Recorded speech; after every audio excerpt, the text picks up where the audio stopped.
Bonjour et bienvenue. Aujourd'hui, on va voir comment utiliser un module relais avec la carte Arduino. Un relais est un dispositif électromécanique qui peut contrôler un circuit de puissance. Les relais que j'ai ici sont courants. Ils peuvent être utilisés jusqu'à 250 volts alternatifs avec 10 ampères. Ça dépend bien sûr de votre projet. Vous choisissez ce qui vous convient. J'ai ici 3 types de modules. Il y en a d'autres. J'ai ici 2 d'un seul canal, mais l'un s'active sur l'état haut à partir de l'Arduino et l'autre s'active sur l'état bas. Pour celui-là, il a 2 canaux et les deux s'activent sur l'état bas. On va voir ceci dans l'exemple qui va suivre. Juste pour info, c'est très important. Lors de l'utilisation des modules de relais avec la carte Arduino, la bobine des relais requiert un courant considérable et donc si vous avez plusieurs modules dans votre projet, vous risquez d'avoir des problèmes d'alimentation, notamment chute de tension. Donc il est préférable d'utiliser des alimentations externes avec les relais. Et sur le module de 2 canaux, il est plus facile d'utiliser une alimentation externe grâce à des broches additionnels qui sont ici. Je vais donc maintenant brancher l'un de ces relais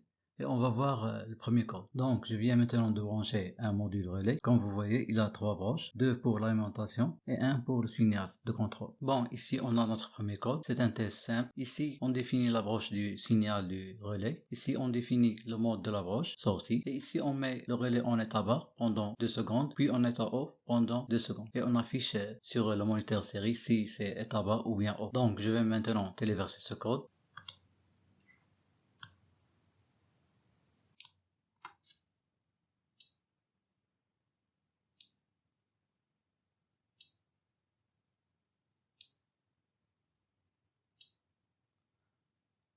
Comme vous voyez, ce relais s'active sur l'état haut.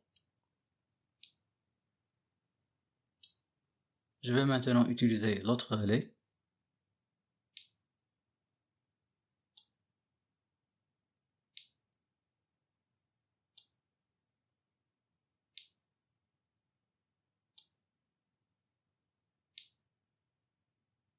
Et comme vous voyez, celui-là s'active sur l'état bas. Bon, ici on a notre petit projet. J'utilise le module de relais de canaux avec 2 boutons poussoirs.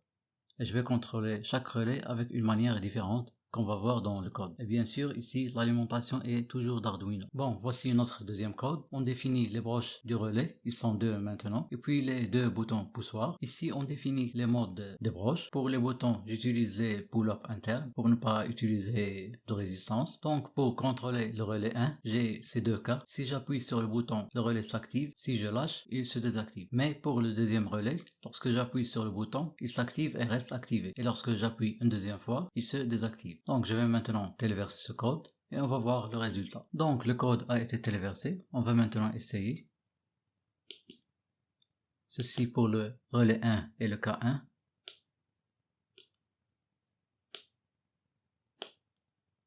Ceci pour le relais 2. Il reste alimenté.